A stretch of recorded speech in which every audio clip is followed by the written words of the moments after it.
พายุมาแล้วพี่น้องเลยเด็ด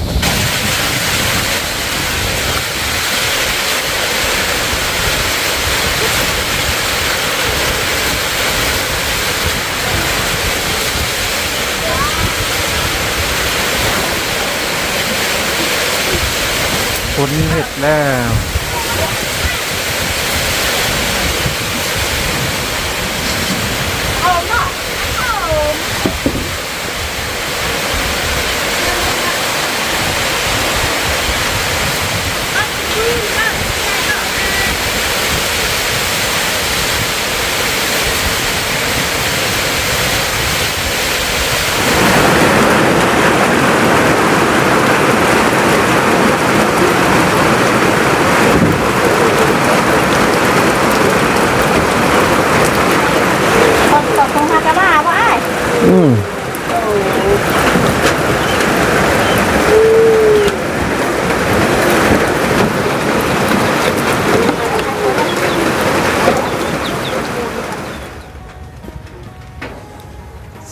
สบายดีพ่อพี่น้องฝั่งลาวและสวัสดีพ่อพี่น้องฝั่งไทยและก็ต่างประเทศนำเด้อสำหรับคลิปนี้บ่าวพรก็ได้มาอยู่ที่ครอบครัวน้องศรีพระจันทร์นะพี่น้องหลังจากฝนตกผ่านไปนะพี่น้องตกกับบ่เฮิงประได้เนาะฝนก็ได้ประมาณ 2-3 นาทีนะพี่น้องตกแล้วก็ผ่านไปเนาะก็ถือว่าส้มซื่นอยู่นะพี่น้องหลังจากฝนตกเนาะบ่แห้งก็ถือว่าตกโหยก้าพอให้ก้ามีชีวิตชีวาขึ้นอีกเนาะหลายๆคนก็จมเนาะพี่น้องจมว่าโอ้เฮิงไปได้เด้ฝนสิตกเนาะบางคนก็ว่าวางแผนว่าสิไปตักเอาน้ำเพื่อจะมาฮดก้าเนาะพี่น้องก็คือฝนตกบางอย่างนี่ก็ถือว่าเปียกได้พี่น้องก็ถือว่าเปียกสุ่มซื่นดีอยู่เนาะก็ถือว่าบ่ได้ตักน้ำมาฮดเลยนะพี่น้องก็เจ้าบอกว่าปีนี้เป็นปีที่แห้งแล้งที่สุดนะพี่น้องปีที่อากาศร้อนที่สุดเนาะตามบ่พรเห็นข่าวในโลกโซเชียลนะพี่น้องเนาะสำหรับคลิปนี้บ่พรก็สิได้มาอัปเดตนี่แหละครอบครัวน้องศรีพระจันทร์นี่แหละเนาะพี่น้องหลังจากเพิ่นได้น้ำบาดาลแล้วเพิ่นเฮ็ดอีหยังต่อนะพี่น้องซึ่งช่วงนี้ท่านเพิ่นก็หยุดชะงักไว้ก่อนนะพี่น้องเพราะว่าเพิ่นแบ่งเวลามานี่แหละมาเฮ็ดเกี่ยวกับขุดดินบ่กันเจือนบนเฮือนเพิ่นบ่หรือว่าน้ำบาดาลบ่นะพี่น้องแล้วก็ส่วนส่วนเฮือนต่อเติมเพิ่นก็ยังบ่ทันได้สำเร็จนะพี่น้องเพราะว่าเพิ่นยังบ่มีไม้ว่าซั่นซะคนที่ปาดไม้นะเพิ่นบอกว่าบ่ว่างนะพี่น้องบ่ว่างก็เลยเฮ็ดให้หยุดชะงักไปสักระยะหนึ่งก่อนเนาะฝนตกผ่านไปก็อากาศก็เย็นเนี่ยจังน้อยนึงนะพี่น้องแต่บ่พอรู้สึกว่าหลังจากตกปุ๊บแล้วก็เริ่มอากาศเย็นคาเดียวแล้วก็เริ่มร้อนแล้วเพราะว่าอายร้อนออกจากพื้นดินเนาะนี่แหละนะพี่น้องอยู่เพื่อนอยู่ซานเนาะวางต้นคลิปที่เพิ่นก็พากันดึงผ้าบัดเพื่อจะมาขังคนเนาะเพราะว่าพายุลมแห้งนะพี่น้องได้ผ่านไปเลยโอ้เนาะก้อนเมฆตัวนั้นแหละเดี๋ยวนะพี่น้องก้อนเมฆตัวนั้นแหละที่ไล่ไปแบบนี้ไล่ไปเดี๋ยวนี้กันท้องผ้าแจ้งจังป้ามาเลยนะพี่น้องเนี่ยแดดเปรี้ยงเลยเนาะเอานะพี่น้องเดี๋ยวเข้าไปสอบถามทางครอบครัวคนก่อนเนาะเนาะหลังจากฝนตกไปบางอย่างนี่นะพี่น้องก็ถือว่าเปียกย้อนอยู่ได้สุ่มซื่นดีอยู่เนาะบ่แห้งก็ถือว่าเห็ดให้กล้าสุ่มซื่นสบายดีน้องๆพากันเห็ดยังน้อจะไปทมน้ำสร้างเนี่ยจะไปทมน้ำสร้างอีกคนนิดนึงฝนตกบางอย่างนี่เนาะโดยกาบ่ได้เอาน้ำมาฮดกล้าอะไรเด้เนาะโดยซึ่งเมื่อวานนี่เพิ่นว่าสิพากันไปหาบน้ำเพื่อจะฮดกล้าเดี๋ยวนี้ก็บ่ได้ฮดแล้วเดี๋ยวนี้เพราะว่ามันซุ่มซื่นเลยเด้เพื่อนก็หยุดชะงักไปสักระยะหนึ่งเนาะเพราะว่าหาคนปาดไม้เพิ่นยังบ่ว่างอีหยังประมาณนี้ส่วนทางด้านเทิงก็ยังบ่ทันได้ลบแล้วพี่น้องก็ถือว่าเปียกย้อนอยู่ได้ยังบ่ทันได้ลบเลยไปจังได้กินข้าวกินน้ำแล้วบ่ทางเจ้าได้เมนูยังกินแกงหน่อไม้แซ่บอยู่ได้เนาะแกงหน่อไม้กินช่วงบ่ายๆไปหาหน่อไม้เนาะน้องศรีพระจันทร์กับน้องเลยได้ลายอยู่บ่พอได้กินนะไปหาอยู่แถวใดอยู่แถวห้วยกระจอมห้วยกระโจมโดยบนซีนั่นบ่ บ่หัวกระจอมที่พังครัวนี่ครัวสิไปมือเฮือนใหญ่หั่นนะ บ้านโป่งนี้ โดย ช่วงนี้หน่อไม้หน่อยังก็เริ่มมีแล้วเนาะ เริ่มมีแล้วอาจ ว่าง่ายๆก็คือตอนนี้ชาวไร่ชาวนาเฮากำลังจะเริ่มได้กินหน่อไม้สดกันแล้ว โดย แต่ว่าเขตแถวบ้านประพรเมื่อทางเมืองซนเมื่อแกงกอกทางเซโนนี่หลายนะ โดย แถวนั้นพ้นมักตกดุบ่ฮู้ว่าเป็นอีหยัง โดย ยิ่งใกล้แบบสถานที่เจริญผัดยิ่งฝนยิ่งตกเอาแหละ เนอะ ประพรก็งงเกินกับสภาพอากาศ แถวนี้ผัดมีป่ากลางโคกนี่หลายได้เป็นน้องนี่ป่า โด เห็นบ่ ย แต่พ้นนี่ก็บ่อยากตกปานใดจะหลีกเลี่ยง โดย จะตกอยู่แถวในเมืองว่าซั่น โด ซะ ย หน่อไม้ที่ประพรผ่านไปแถวตลาดนัดข้างทางบ้านกระทาง แถวบ้านตะลุงตะแลวมีแต่ยอดใหญ่ๆทุงหูหิวหนึ่งทุงละ50,000กีบยอดบักใหญ่หนึ่ง โดย แถวนั้นก็บ่อึดหน่อไม้ โดย เพิ่นไปหาก็ได้บ่ได้ลายได้ยอดอยู่บ่ น้องสิพิจันบอกก็ประมาณได้ประมาณ10ยอด20ยอดนี่แหละอ่ะ ยอดก็คือเขียวขาวๆเลยเนาะ โดย บ่ไขาวบ่ได้งามบ่ได้อ้วนเนาะ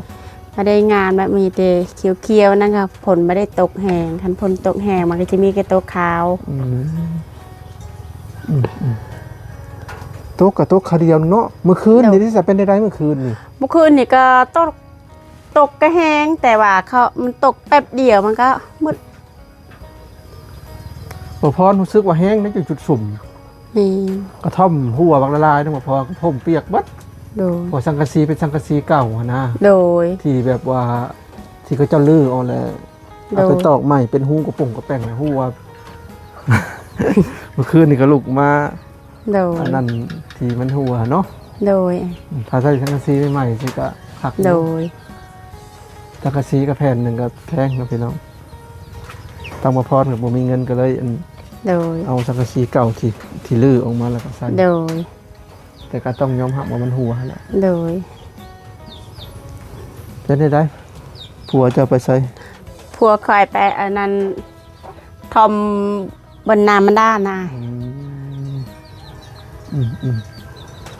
ซึ่งมาพรก็สิได้เมื่อบ้านเนาะพี่น้องมื้อนี้ฮะเนาะ เพราะว่าสิเมื่อแต่วานนี่ปู่ก็พอดีว่าบ่ได้เมื่อพอดีว่าอัน โดย อยู่ทางจุดสุมเพิ่นมีการเลือกตาแซงใหม่นะ โดย ก็เลยได้ไปร่วมงานนะเพิ่นก็นี่แหละ โดย หลังจากจบคลิปนี้ก็สิได้เดินทางนะพี่น้อง โดย ซึ่งบ่พรจะเอาเดินทางประมาณสัก3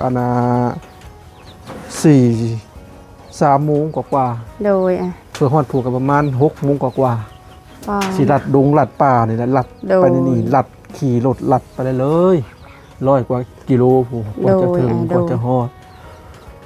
ลัดป่าองค์หมั่งป่ากลางโคกนี่แหละไป โด เรื่อย ย ๆแถวนี้เจ้าเคยไปบ่แถวนั้น เคยไปองค์มัง เคยไปบ่ โดย ป่าลายได้กลางโคก โด แถวนั้น ย มือพักผ่อนก่อนนะพี่น้อง โดย ช่วงนี้ก็รู้สึกแบบไม่เมื่อยแน่ โดย เมื่อยกับการกับงานแน่พักผ่อนก็ได้ โดย ยอดวิวก็บ่ขึ้นนะพี่น้องช่วงนี้ก็ได้โอ้ โดย จะเสียได้เนาะ เป็นยังไงเนาะ อ่า กิติ เอาเดี๋ยว ขึ้นกิน แวะมาเบิ่งทั้ง พ่อลูกหาเพิ่นพากันป้านกันนาบ่หรือจังใด อยู่ป้าน้อยได้เดียวแล้วป้าน้อยที่ไหนอาย แบบนี้เป็นในไพ่สด ผายสดได้จะบันเนียอันไหนช็อตได้มันช็อตงีงักได้ไหนแปะได้ไหนจ้าได้ อ๋อตัวโดยสบายดีเฮ็ดแบบได้บัดนี่โอ้เสียนเพียงกับตัวนี้แต่ก็สิหาข่อยยู่มาใส่เนาะโอ้บ่ได้อยู่บ่ได้เซาทางสุพรรณกันนะครับพี่น้องตัว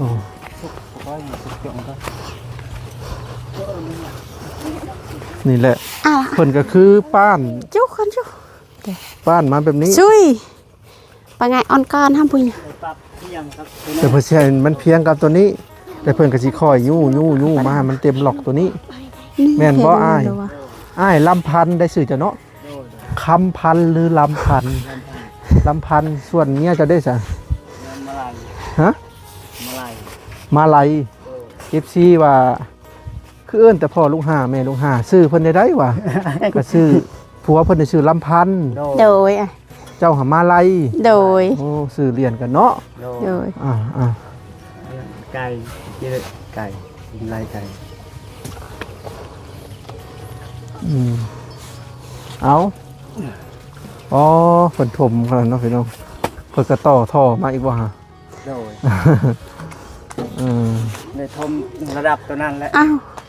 มันได้ระดับ มีอัน แล้ว อา เนาะ การ โดย อันนี้แปดเนี่ยเอาก่อน พอแห้งเนาะกว่าจะ โด แล้ว ยไอ้โดย ได้แล้ว2,000รถใหญ่คือเต็ม แม่นแล้วสองถ้าแม่นเอารถ6ล้อก็2คันพูดแล้ว คันรถเนี้ยรถ6ล้อ พอใช้มันเต็มหรอกนี่เด้ นี่เจาะเอาวิยื่งเตรียมปะได้ปะ ตกกับพอดีกระเทินเนาะแม่ โดย ลูกค้าเนาะ โดยไอ้โดยพอดีกระเทยกระเทินเจาะก็ก่อน ลูกเพิ่นบ่ให้บ่เพิ่นเมื่อยมีบ่ช่วงเพิ่นให้ ก็มีบางอย่างแล้วสิเฮ็ดแนวใดเนาะบ่สู้ก็มันบ่ได้ได้สิเฮ็ดจังใดมันก็ต้องสู้ไปเรื่อยๆแบบนี้แหละ เพราะว่าเด็กน้อยซำนี้นะเพิ่นกำลังอยากสบายเนาะแต่ว่าครอบครัวให้เฮ็ดเวียกนี่เมื่อยแต่ได้ โดย ก็เมื่อยก็อดทน อดทนเนาะ โดย มีเวลาพักคือกัน อื ให้เขาพัก ม เล็กน้อยเดี๋ยวเฮ็ดบ่คือผู้ใหญ่ ก็คือ เฮ็ดผู้มือ เมื่อยแหละ อันนี้เวลาพัก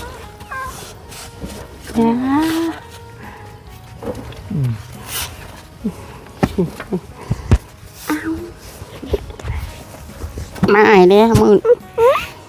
ที่ดิ ตกปับกระแดดปับลงแน่โอ้ โอ้ ฮ้อนเด้ ยิ่งฮอน ไปเข้าห่มก่อน ปะปุ้ยเนี่ย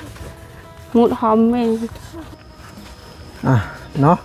แต่ละมื้อแต่ละวันก็ทางครอบครัวทางเพิ่นก็บ่ได้อยู่บ่ได้หยุดเนาะ โดย บ่ได้หยุดบ่ได้หย่อนเนาะพี่น้องก็นี่แหละโครงการใหญ่เลยได้ปานนี้เนาะ โดย เพราะว่าสิถมเข้าตัวนี้ป้าต้อง ได้ระดับ ใหญ่ แล้ ก็ ว สองหลุดโอ้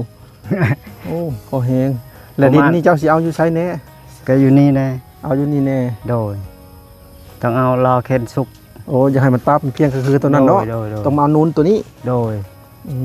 สุกก็สิเต็มค่อยเฮ็ดไปเนาะ คอยเฮ็ดไป ประมาณเดือนหนึงก็น่าจะเต็มแล้วคิดว่า โดย เฮ็ดไปเป็นได้ทานโครงการทานหยุดชะงักก่อนเนาะ หยุด โด ก่อน ยก็ เออ ยัง ห้าคู่มือให้แหละห้าตัวนั้นแน่ เออ ไปตัดจังหน่อยก็ไปตัดอีก อื ทมอันนี้ก่อน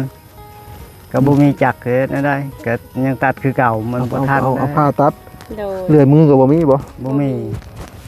เลื่อยแบบตัดไม้ดิบมายังหั้นนะก็ บ่มี ก็คล้ายกว่าผ้านะแต่ แม่น โดย เออ บ่มี อืมอืมแต่เฮือนก็สิหยุดชะงักบ่มีงบเนาะ โดย โดย มีแต่นี่แหละเริ่มเฮ็ดตัวนี้ก่อน โดย อืมเพิ่นต่อยาวอันนี้ทอตัวนั้นเนาะพี่น้องโอ้ มันเม็ดกว่าๆนี่แหละ ต่อเพิ่นจะทมดินเนาะ โดย บัดทมเพียงแล้วเจ้าก็สิเอาออกคือเก่าบ่ บ่ได้ออกแล้ว เฮ็ดไปซั่นเลย ในหันเลยแล้ว อืมก็ยันฝนตกมาแล้วมันจะเจือน บ่เจือนแล้วใส่ปีก จะปีกมาอีก โดย โอ้ดีละเนาะอืมเป็นได้ก้ายาวเติบแล้วเนาะ เริ่มแล้ว ประมาณจักเซนละเกือบ20เซนเลยเด้ โดย ประมาณ15เซนได้เลยอีกอาทิตย์1 2อาทิตย์นี่ได้ดำได้เนาะถ้าฝนตก โด เนาะ ยโดย เพราะว่าก้านี่เพิ่นบ่ได้ปล่อยให้มันยาวบ่ได้แก่เลยแบบชนิดหนึง โดย คือเพิ่นจะดำเลย ได้เลยเกือบ20เซนเลยเนาะพี่น้อง โดย สรุปแล้วนะเจ้านี่ตกก้าให้เดียวนี่บ่ ให้เดียติกี้ให้ใหญ่ ตีให้ใหญ่นี่ ให้ใหญ่ หาก็ครึ่งให้ ให้ประมาณ ครึ่งเบื้อ ได้ ง ก็ไปใส่กระสอบนั่นประมาณ แต่ว่าพอเนาะให้เดียวนี่เนาะ บ่พอ บ่ นี่ พ ก็ อ บ่ แล้ว พอ นี่สิตกเพิ่มอีกบ่ โดย โดย ตกตาได้บัดนี้ โดย ตานี่บ่ ก็บ่ได้แล้วอันนี้ยันมันอันนั้น ท่วมเนาะ น้ำท่วม พุ่นแหละทางนู้นพุ่น โด แหละ ยโดย ฮ่าป้อฮ้อนอันนี้พี่น้องเอ้ย โดย ยิงตกยิงหอน อากาศดินมันขึ้นมาโอ้ฮ้อนอันนี้ฮ้อนเอา เช้านี่พากันทมนั่น ค่ะทำน้ำสาง ท ทบ พอแห้งเพื่อสิ โดย าดิน เพื่อสิเต็มตัวนั้นก็ประมาณ2คันรถ6ล้ออีก แม่นแล้ว ขุดกับประมาณนั้นแหละเพื่อให้สิขุดได้ฮอดเท่านั้น อืม ก็ต้องสู้เพื่ออันนั้นพาลูกเฮ็ด เนาะ แต่เช้าเนี่ย เดี๋ยวก็ดีขึ้นเองดอกเด้อ โดย โดย แต่ว่าทั้งเด็กๆน้อยๆเพิ่นก็จักเมื่อยคือว่าเลยเนาะ แม่น เป็น แหละ เวียก เมื่อย น้องสีพระจันทร์ใหญ่มานี่สิไปเฮ็ดเวียกบ่ โดย สิไปหาเงินเนาะ โดย หาเงินพอได้หาคำพอได้จุดเจือทางครอบทางครัวเนาะ โดย คนนี่ที่สองเนาะ โดย โดยคนที่สอง อืม คนที่สามที่สี่คนผู้ชาย ที่ห้าลูก อัน เพิ่น นี้ มี ที่ ห้า ห้า คน ลูก5คน เวลากระเจ้าใหญ่ก็สบายขึ้นเนาะ โดย โดย ได้พี่น้องเอ้ยโอ้ฮ้อนพี่น้องเอ้ย อ๋อนี่ ตกใจ ตายฮ้อนอะไรถ้าว่าท่านผู้ชมเบิ่งคลิปนี้นะครับนี่บ่สิเบิ่งอยู่ในห้องแอร์ก็อาจจะบ่ฮู้สึกดอกแต่ว่าพอมายืนในหน้างานนี่ โดย คือฮ้อนแฮงพี่น้อง โด เอ้ย ย โดย ฮ้อนอบอ้าวแดดเบิ่งในก้อนคือธรรมดาเด้อพี่น้องแต่ว่ายืนในจุดนี่ฮ้อนเลย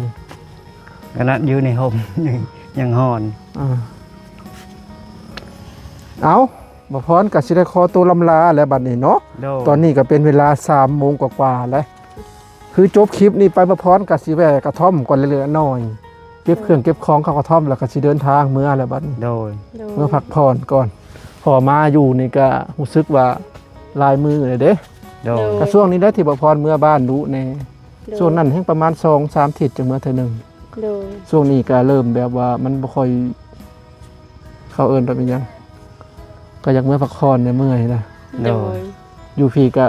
ฮ้อนเนาะพี่น้องไผก็บ่แห้งบ่พรอยู่เปิดหยังกับมันยากก็เลยเมื่อพักผ่อนก่อนเมื่อพักฮ้อนก่อน โดย 2-3 มื้อเพิ่นสิมาใหม่เนาะ โดย โดย เอาเมื่อคนเด้อไปเด้อ โดย อีก2-3 วันจังพ่อกันเนาะ โดย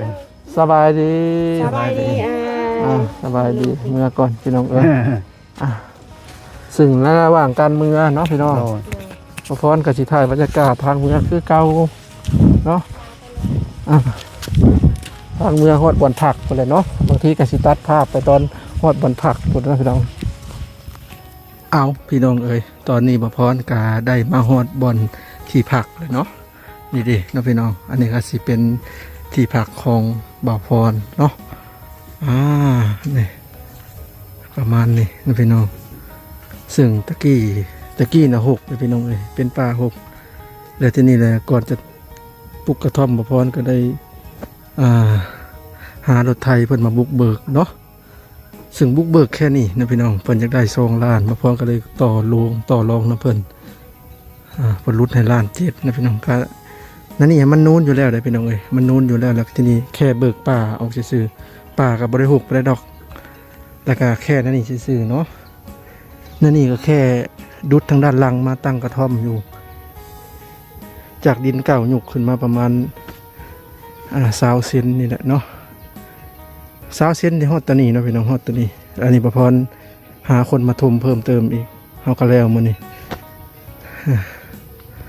นี่แหละบนผักเซานะพี่น้องอันนั้นก็เป็นกระท่อมของบอลาเนาะกระท่อมของบอลาเพิ่นมาอยู่ก่อนประมาณ 3-4 เดือนส่วนน้ำก็นี่แหละเข้ากันนะพี่น้องติดหนี้น้ำก็ได้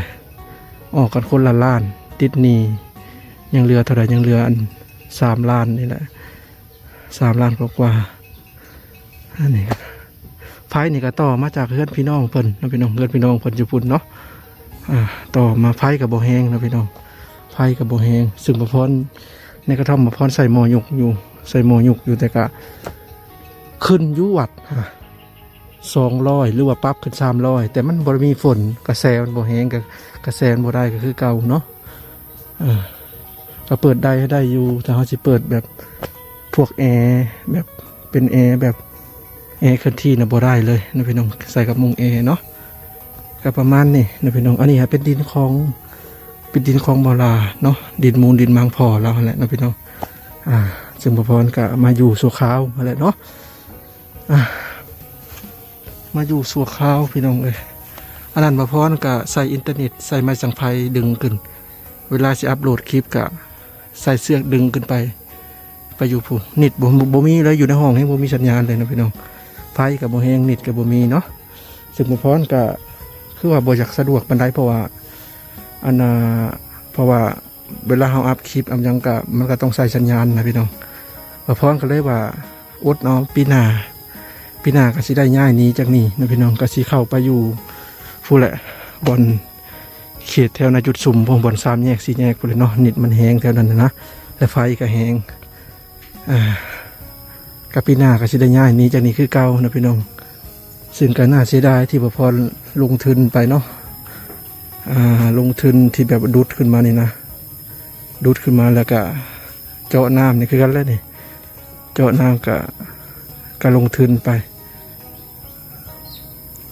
น้ำเนี่ยก็สิเป็นของบ่อลาเลยเนาะ